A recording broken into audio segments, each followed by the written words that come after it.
My name is Kathy, a 40-year-old professional employed in an office setting, primarily handling clerical tasks. I share my life with my husband, Bob, who is 3 years my senior and also works alongside me at the same company. Despite our decade-long marriage, the pitter-patter of little feet has yet to grace our home, as we haven't been blessed with children. From the onset of our union at the age of 30, there was an unmistakable urgency within me to embark on the journey of parenthood. Both Bob and I harbored a deep desire to expand our family.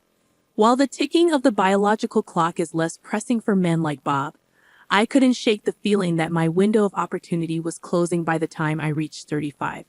Physically, I'm not particularly robust, and I yearned to navigate the trials of childbirth and raising a child while I still possessed ample energy. Yet, despite our fervent wishes, reality hasn't aligned with our hopes. We embarked on the quest to conceive immediately after exchanging vows. But alas, the telltale signs of pregnancy remained elusive. So, we made the decision to undergo testing at an obstetrics and gynecology clinic. The results revealed some challenges on my end that made conception difficult. It wasn't a definitive no, but the odds were stacked against us, and the road ahead appeared steep. Bob, understandably disheartened, voiced his disappointment, questioning his ability to become a father. Witnessing his anguish, I found myself at a loss for words. Despite the discouraging prognosis, we persisted, clinging to a glimmer of hope. Yet, despite our efforts, the stork never visited our doorstep. I attempted to uplift Bob's spirits, reminding him that our life together was still rich and meaningful, even without children. He nodded in agreement, resigned to the situation, murmuring words of acceptance. However, over time, I noticed a shift in Bob's demeanor. Casual encounters with families strolling in the town or visiting colleagues with children triggered a noticeable change in him. He would wistfully muse about the joys of parenthood, expressing a longing tinged with envy. I couldn't shake the feeling that deep down he couldn't reconcile himself to the idea of foregoing fatherhood, and this realization left me unsettled. Gradually, Bob's demeanor towards me began to cool. During our attempts to conceive, he had been actively involved in household chores, cautioning me against overexertion for fear it might hinder our chances of pregnancy. He had always been the first to offer, "Let me handle that," whenever there was heavy lifting required, and his caring nature made him a thoughtful husband. On weekends, he willingly assumed the household responsibilities, insisting, "I'll manage these since you handle them during the week." However, once the reality of our infertility set in, his attitude underwent a drastic change. "I'm exhausted, and isn't household work traditionally a wife's duty?" With this declaration, he resigned himself to idleness on weekends, spending his time either dozing off or glued to his smartphone. Suddenly burdened with additional chores, I found my health beginning to falter. When I fell ill with a fever or stomachache, his response became callous. "Figure it out yourself," he'd retort, showing no inclination to lend a helping hand. I remained silent in response. After all, it was undeniable that my infertility was a significant factor in our struggles to conceive. Contemplating the possibility of divorce weighed heavily on my mind, particularly at a time when I believed our relationship was on a positive trajectory. Then, unexpectedly, a change occurred in our circumstances. Bob received a transfer offer, a significant career opportunity at one of the company's affiliated branches. The catch was that it required relocation across state lines. Naturally, I assumed we would relocate together, but to my surprise, Bob suggested otherwise. "You don't have to come. I'll manage on my own." His words prompted me to pause and reflect. Perhaps his distant and indifferent behavior towards me stemmed from the frustration of our infertility. Perhaps a temporary separation would offer him the space to process his emotions, and in turn, pave the way for the restoration of our harmonious relationship. Agreeing to his proposal, I bid him farewell as he embarked on his new journey. His visits home became infrequent, occurring only once a month. Even during these brief reunions, he would swiftly declare his need to return, citing pressing obligations. It became a familiar pattern, but each time Bob returned home, even if just for a brief visit, it brought me a sense of happiness. I reasoned that if he truly harbored disdain for me, he wouldn't bother coming back at all. Yet, in the wake of his solo relocation, Bob underwent a gradual transformation. Initially unchanged, he gradually softened. He started surprising me with souvenirs, expressing, "I got something for you. Enjoy." He even made time to accompany me on shopping trips, despite his busy schedule. His concern for my well-being was evident as he regularly checked in, asking, "Is there anything on your mind?" As Bob's initial one-year assignment stretched into 2 years due to project delays, a noticeable shift occurred. He ceased making any allusions to our inability to conceive. Instead, when encountering families with children, he remarked, "Though we couldn't have children, I've come to terms with it." His acceptance brought me a sense of relief. 2 years later, as his assignment concluded, Bob returned home. "Welcome back. You must be exhausted. I've missed you. Finally, we can resume our life together." With a semblance of tranquility, we resumed cohabiting, but our peaceful routine was swiftly disrupted. Upon his return, Bob broached a startling topic. "There's a young relative in my family who recently had a baby out of wedlock. She's unable to care for the child on her own due to her youth. Would you consider adopting the baby?" His proposition caught me off guard. Stunned by the suddenness of his suggestion, I queried, "What's prompted this?" His response was candid. "Given our struggles with conception, I propose we adopt and raise this child as our own." Overwhelmed by the gravity of his proposal, I requested time to mull it over. The conversation was left hanging as I grappled with the unexpected turn of events. Yet a nagging feeling gnawed at me regarding the veracity of his account. His family resided a considerable distance away, and our interactions with his relatives were sparse at best.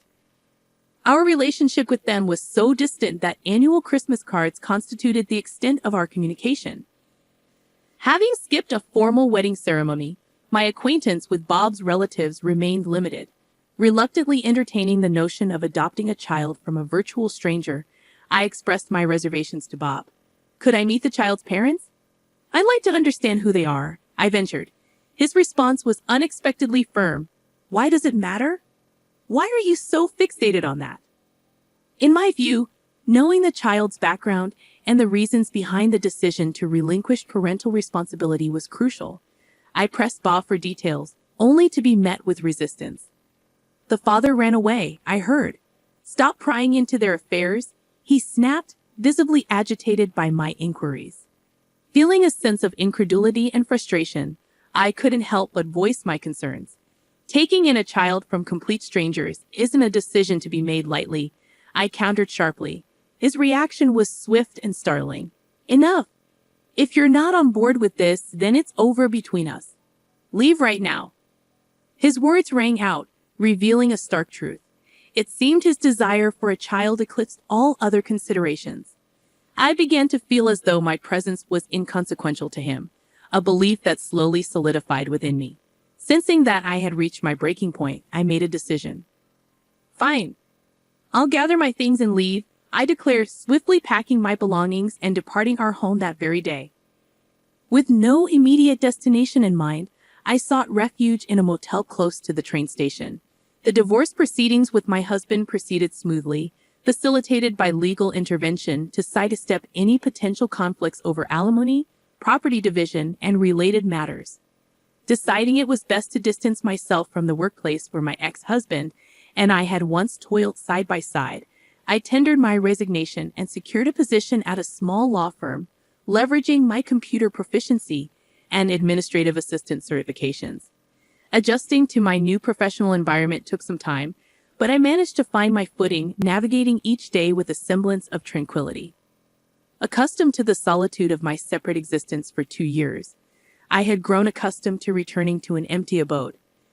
Then, one fateful day, approximately a year into my newfound independence, my ex-husband unexpectedly appeared at my workplace, cradling a small child in his arms. His surprise at encountering me was palpable as he exclaimed, "What are you doing here?" "Why wouldn't I be here? I work here. It's rather evident, isn't it?" I replied, puzzled by his reaction. His complexion drained of color at my response. Intrigued by the child he cradled, I guided him to my supervising attorney's office. There, an unsettling revelation emerged. Sir, I've been harboring doubts about the paternity of this child more than a year ago. The resemblance is non-existent, and I question whether the child is truly mine, he confessed. The supervising attorney, adopting a pragmatic stance, inquired, if the child isn't yours, what course of action do you intend to pursue? Divorce, naturally, he affirmed. Legally, disputing paternity must occur within a year of the child's birth. Even if a DNA test confirms your suspicions, you may still be liable for child support, the attorney clarified. What? Surely you jest, he retorted incredulously. I assure you I'm not. There are legal precedents set by the Supreme Court, the attorney maintained. As I recorded their exchange as a clerk, the pieces of the puzzle began to fall into place. It became apparent that he had engaged in infidelity during our marriage, resulting in the birth of a child. Considering the timeline of events, the child was conceived around a year after he had embarked on a business trip. As the pieces of the puzzle began to fall into place, I couldn't shake the realization that his recent kindness might have stemmed from a sense of guilt. It appeared that his current wife was a former colleague of mine, and each time he interacted with her, his gaze would inadvertently shift towards me, his expression betraying a hint of pallor. Given the circumstances, it was only natural. After all, his ex-wife, the woman he had attempted to leave with the child born of his affair just a year prior, was right there before him. In the end, he reluctantly conceded, "Very well, I'll undergo a DNA test and then reassess the situation." With those words, he departed, his demeanor subdued. Later that day, I confided in my lawyer, Mr. Williams, regarding my divorce from the previous year, which coincided with my ex-husband's unexpected return. Surprised by the revelation, Mr. Williams offered invaluable insight. You're aware that you can seek alimony for infidelity within 2 years of its discovery. What are your intentions? He inquired. Without hesitation, I affirmed, certainly, I intend to pursue it, from both him and his mistress. Then let's initiate the necessary procedures without delay. Thank you for your trust, Mr. Williams concluded, setting the wheels in motion for what lay ahead. Ultimately, through the legal expertise of my lawyer, Mr. Williams, I successfully pursued alimony from both my ex-husband and his current wife, who had been his mistress during our marriage. To prevent any attempts at evasion, I ensured the alimony claim was delivered not only to their residences, but also to their workplaces and his in-laws' residence. Shortly thereafter, I received a call from my ex-husband. What's the meaning of this claim? He demanded. It's an alimony claim for your infidelity. We're already divorced, but that doesn't exempt you from your obligations. I replied firmly. That's absurd. There's no way I'm paying alimony, he retorted. Actually, you can claim alimony for infidelity within 2 years of its discovery. Considering our divorce was just a year ago, your infidelity falls well within that time frame, I explained calmly. Suddenly, a woman's unfamiliar voice interjected, instructing him to alter his tone, and she took over the call. What's the meaning of this claim? She demanded sharply. Caught off guard by her abrupt intervention, I inquired, May I ask who I'm speaking with? I'm his wife, she declared. In the face of her unexpected demand, I remained steadfast. You're both legally liable for this claim. It's not negotiable. It's only fair to seek alimony when I've been wronged, I asserted. Listen, he told me he was single. I had no idea he was married when we started seeing each other, she defended. I'm not interested in your excuses. Regardless of whether he lied about his marital status, the fact remains that you had an affair with my husband. I'm entitled to compensation, and our child will require financial support as they grow, I responded firmly. But we can't afford to pay such a hefty sum of $40,000, she protested. That's not my concern. You both have jobs, and he holds a respectable position. I don't believe finances should be an issue, I retorted. You should know that because of that claim, he was demoted and received a pay cut. I was also downgraded from a full-time employee to a part-time one, resulting in a decrease in my income, she countered. We simply can't afford such a hefty amount, she exclaimed in a state of panic. In that case, perhaps you should ask your parents to cover it. I will relent, I insisted firmly.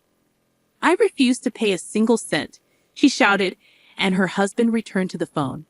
My wife pleaded, "We're going to face severe financial difficulties. Could you please reconsider dropping the claim?" "No, I won't drop it under any circumstances." "On another note, I have something to share," I interjected. "What is it?" he inquired. "Do you recall the fertility test we underwent a few years back?" I prompted. "Yes, I do, although it turned out that I had an issue." "Wait, are you saying I had a problem too?" he exclaimed in disbelief. "Yes, that's correct. Both of us were diagnosed with issues, but I chose not to disclose it at the time because I didn't want to upset you. I still have the test results. Would you like me to send them to you?" I offered. "It's a lie." "It's all lies," he muttered, likely overwhelmed by the revelation. The shock seemed to have left him unable to process anything else. To be honest, when we had our fertility tests, the doctor did identify a significant issue on my end. However, it wasn't just me facing challenges.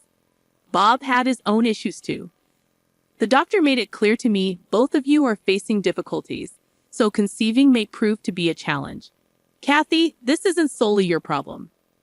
Upon learning about my issue, Bob was so stunned that he abruptly left the doctor's office before hearing the full explanation. Initially, I intended to keep this revelation to myself, but I realized there was no reason to continue hiding it, so I disclosed the truth to him. "Just now," he muttered, clearly struggling to process the information. Sensing his agitation, I decided to end the conversation. "Let's leave it at that. I have things to attend to," I said before ending the call. Subsequently, I managed to secure a total of $20,000 from each of them for emotional distress, totaling $40,000. While she was reluctant to pay, it seems Bob assumed the entire financial burden. Later, it came to light that Bob had arranged for a DNA test for the child. As feared, the results confirmed that the child was not his. It seems that Bob is contemplating divorcing his wife, but the prospect of paying child support and emotional distress compensation to her has left him financially constrained. Consequently, he feels compelled to maintain his reluctant marriage with his current wife, who was his former affair partner. His recent demotion further restricts his financial flexibility. Surprisingly, the reason he wanted me to raise his child with his affair partner is because she is known to be quite strong-willed. He confided in me during his visit to pay the emotional distress compensation, admitting that if he gained custody of the child, he intended to fabricate a reason to end his relationship with her. Lately, tensions have escalated between him and his wife, resulting in a strained atmosphere at home. Moreover, their reputation at work has suffered due to their past infidelity, making his professional life challenging. Meanwhile, I have settled comfortably into my single life, finding contentment in my routine. I have exciting plans to travel with my friends during the upcoming holiday break. Despite being alone, my days are fulfilling with work and the companionship of my friends.